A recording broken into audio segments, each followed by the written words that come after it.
International hockey player Azfar याकूब ने hockey खेलने से अचानक रिटायरमेंट क्यों ले ली और फास्ट फूड का रेस्टोरेंट खोल लिया। मैंने 8 साल पाकिस्तान के लिए खेला। मैं कभी भी ऐसा ना सोचता अगर मेरे पास डिपार्टमेंट रहता। मेरी तो यही ख्वाहिश थी कि ऐसा सेटअप बनाऊं जिसमें प्लेयर्स आए।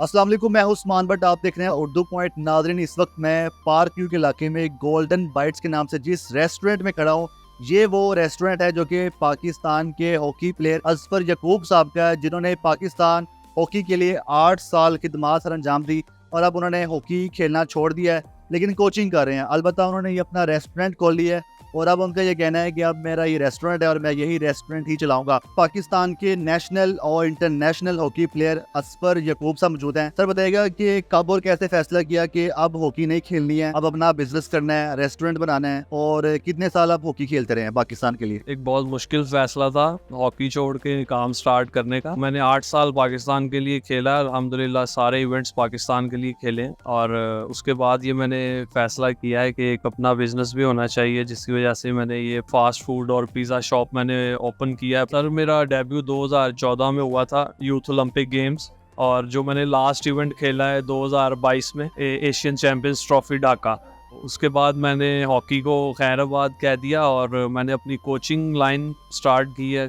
कोचिंग एजुकेशन मैंने अपनी स्टार्ट किया और उसके साथ अब ये मैं अपना अल्हम्दुलिल्लाह बिजनेस देख रहा हूँ। अब ये इस रेस्टोरेंट के बारे में बताइएगा कि ये आपकी अपनी ख्वाहिश थी या फिर किसी ने आपको बोला था कि आप जो है ना इस तरह यहाँ पे इन्वेस्ट कर लें, और फिर इसका जो सेटअप है वो आपने किस तरह से लगाया? सर, मेरी तो यही ख्वाहिश थी कि मैं एक ऐसा सेटअप बनाऊं जिसमें प्लेयर्स आएँ। मैंने सीनरी भी हॉकी की बनवाई है और हॉकी स्टिक्स भी पेस्ट की हुई है, दीवारों पे पेस्ट की। ये एक हॉकी से जो मोहब्बत है वो हमने शो करने की कोशिश की है और इसी तरह ही ख्याल ऐसे ही आया है कि अपना एक साइड बिजनेस होना चाहिए। और किसी ने मशवरा तो नहीं खास दिया, लेकिन मुझे खुद ही था कि मेरा शुरू से ही, क्योंकि मैं खुद कश्मीरी फैमिली से ताल्लुक़ रखता हूँ, खाने का बड़ा शौक है। इसका जो नाम आपने रखा है गोल्डन बाइट, तो हॉकी आपने यहाँ पे अवेजा तो कर दिया, हॉकी की पेंटिंग्स भी हैं, हॉकी की जो स्टिक्स होती हैं जिससे हॉकी खेली जाती है वो भी आप दीवारों पे आपने लगा दिया है, लेकिन नाम में आपने कोई ऐसा नाम नहीं रखा, गोल या नेट या कुछ इस तरह का, किट का भी नाम, ग्राउंड, कोई इस तरह का नाम नहीं रखा? बाइट मैंने गोल्ड मेडल्स की निस्बत से रखा है, क्योंकि हमारी फैमिली में एशियन गेम्स गोल्ड मेडलिस्ट हैं, Asian Champions Trophy gold medalist हैं, और हम लोग जो junior Asia Cup gold medalist हैं, तो इसलिए उस गोल्ड मेडल के तौर पे हमने गोल्डन और साथ खाने का था, तो इसलिए बाइट रखा ना। कौन से खाने हैं, स्टाफ क्या क्या होगा यहाँ पे? खानों में सर पिज़्ज़ा हर किस्म का, स्टफ़र और जो बाकी चीज़ें हैं। उसके बाद हमारे पास बर्गर्स हैं, सैंडविचेस हैं, शवारमाज हैं, और कॉफ़ी, ड्रिंक्स सब, और चाइनीज़ हैं।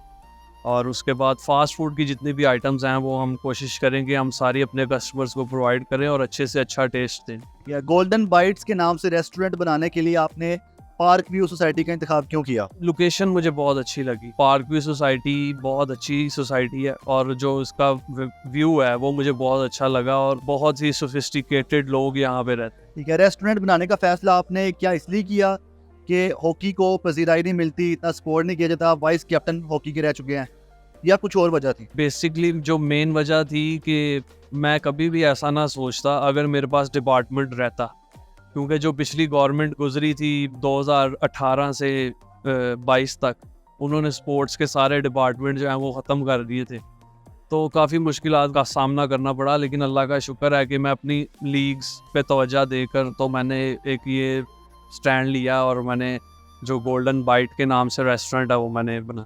पाकिस्तान के जो दीगर हॉकी प्लेयर्स हैं, जब पाकिस्तान में देखते हैं कि यहाँ पे उनको कोई ऐसी अपॉर्चुनिटीज़ नहीं है, यहाँ पे सिस्टम नहीं है हॉकी के लिए और फ्यूचर भी नहीं है, तो वो बाहर के मुल्कों में चले जाते हैं, उनको ऑफर्स भी आती हैं। तो आपको भी ऑफर्स आई होंगी, कहाँ से ऑफर्स आई हैं और आप क्यों नहीं बाहर गए? सर, जब मैं करंट खेल रहा था ना, जब आप प्लेइंग करंट खेल रहे होते हैं तब आपको काफ़ी ऑफर्स आती हैं, लेकिन तब पाकिस्तान का जो झंडा है वो इंसान नहीं छोड़ना चाहता। तो जब आप हॉकी खेलना छोड़ते हैं फिर आपको ऑफर्स आना भी बंद हो जाती हैं, इसलिए कि जब पाकिस्तान आप खेलते रहें आपको ऑफर्स आती रहती। किन किन ममालिक से ऑफर आई थी? जी, मुझे ऑस्ट्रेलिया से मुझे काफ़ी अच्छी ऑफर्स थी कि आप अपना जो है नेशनल टीम को छोड़ दे और आप आ जाएं हमारे पास, यहाँ पे सेटल हों, लेकिन मैंने वो ऑफ़र तब ठुकरा दी थी, मैंने पाकिस्तान को खेलने की तरजीह दी। आखिर में ये बता दें, ये जो आपका रेस्टोरेंट है इसमें आपने अपने हॉकी खेल को भी यहाँ पे अवेजा किया है, हॉकी स्टिक्स और हॉकी के पेंटिंग्स, तो क्या हॉकी आपके दिल से निकल गई या निकल जाएगी अगर आप इसमें अब लग जाते हैं तो? नहीं है, हॉकी तो दिल से नहीं निकलेगी। हमारी फैमिली ने सर्व किया है 1954 से, हमारी फैमिली पाकिस्तान को सर्व कर रही है। अभी भी पाकिस्तान जूनियर हॉकी टीम का कैप्टन मेरा भाई है छोटा, अनान शाहिद, खेल रहा है अभी भी माशाल्लाह। और मैं रोज़ ग्राउंड जाता हूँ, ये नहीं कि मैंने हॉकी छोड़ दी है या मैं हॉकी नहीं खेलता। मैं रोज़ ग्राउंड जाता हूँ, मैं कोचिंग को जो फील्ड है उसको मैं आगे लेके जा रहा हूँ। हॉकी कैसे छूट सकती है, हमने कभी सोचा भी नहीं था कि हम हॉकी के बगैर भी रह सकते। सिर्फ आपने हॉकी खेलना छोड़ा है, कोचिंग और ग्राउंड्स वैसे ही है?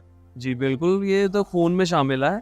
मुझे इनहेरिट फादर की तरफ से भी, मदर की तरफ से भी। मेरे नाना भी ओलंपियन थे, तो मेरे मामू भी सारे इंटरनेशनल प्लेयर्स हैं, तो मैं फादर और मदर दोनों की तरफ से मैं हॉकी प्लेयर हूँ, तो इसलिए हॉकी खेलना तो नहीं छोड़ सकती।